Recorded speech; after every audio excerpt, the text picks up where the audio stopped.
يا سلام يا سلام يا سلام. ايش رايك نشاركهم اللعب؟ يا أخي ما جهزت ملابسي. يا رجال بدبرها واجيك.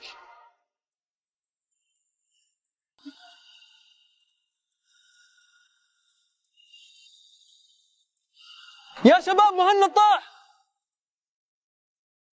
لا حد يحرك. وسع وسع وسع وسع وسع. لا حد يحركه. لا حد يحرك. شباب خلونا نشيل الاشياء الحاده. وسع. اعطونا اي شيء نسند فيه راسه بسرعه.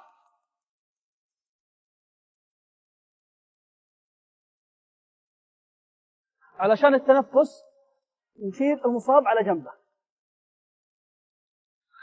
لا هذه بتسبب لها اختناق، والاهم ان نركز على التنفس.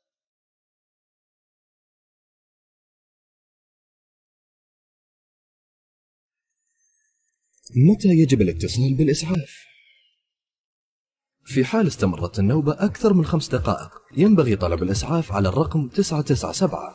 في حال تكرر حدوث النوبة مباشرة، في حال عدم عودة التنفس إلى الوضع الطبيعي بعد انتهاء النوبة، أو تعرض لأذى من جسم حاد، تعرض جسم المصاب للأذى أثناء نوبة الصرع.